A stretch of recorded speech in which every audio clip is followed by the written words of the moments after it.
Hi, welcome back to Straight Talk. We're talking about the great role that our churches are stepping up to help make our community safer, healthier, and unite our neighborhoods.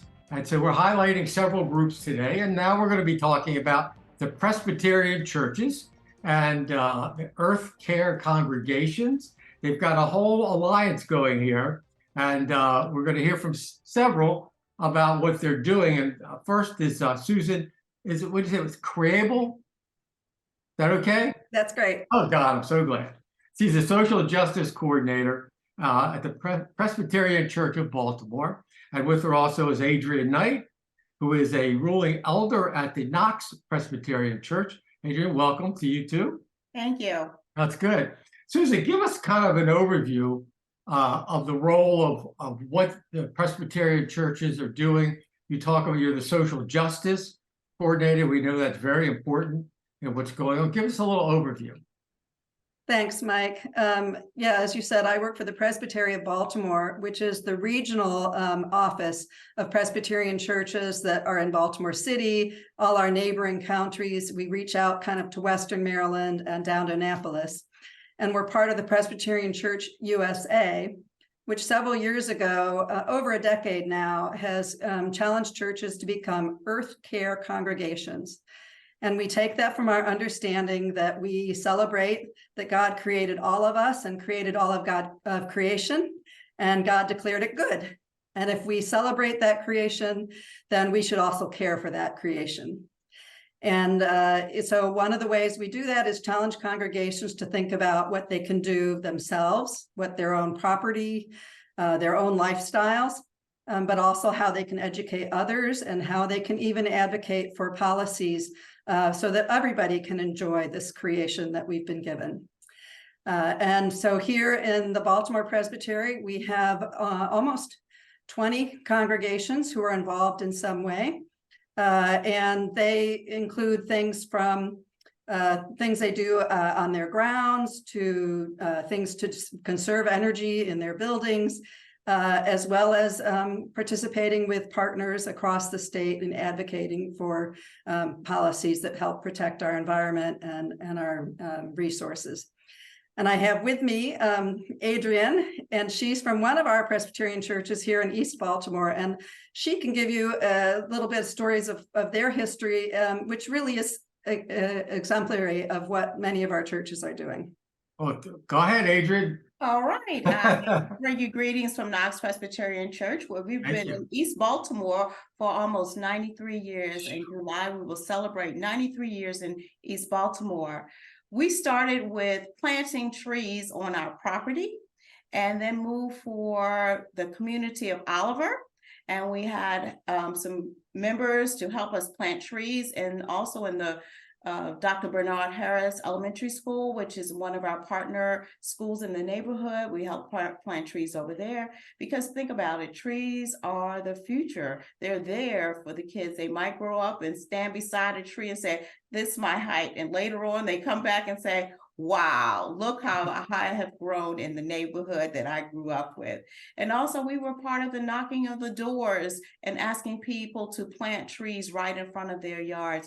So, and after the planting of in the neighborhood, we had a tree blessing. So we stood on the corner and blessed the trees that they would grow and be a part of the neighborhood for the future people in the neighborhood.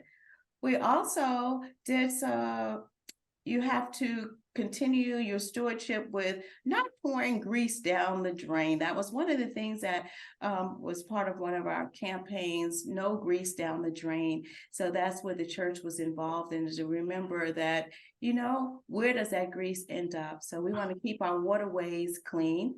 And from that, we moved to, we had a vacation Bible school that talked about water heroes. Everybody should be a water hero, because 71% of the earth is covered with water. So we have to take care of that water. So we share that with not only with the children, but the adults, because if the adults are not part of the solution, then how can the children be a part of the solution? So water heroes are for everyone, and we have to take care of the water.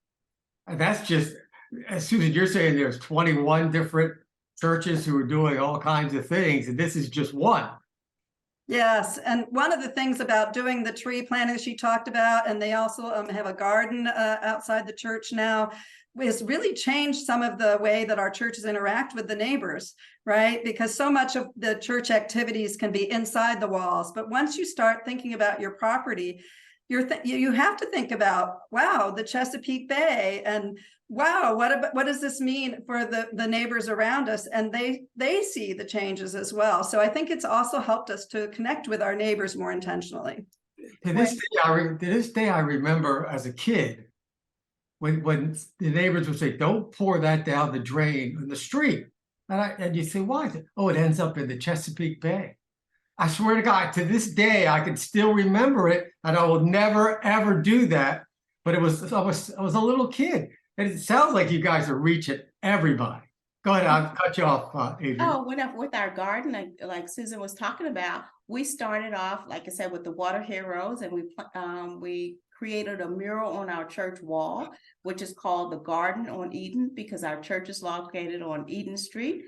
And from the Garden on Eden on the wall became a 3D. We planted a native garden in front of our church. So now we're waiting for the bees and the butterflies to come in.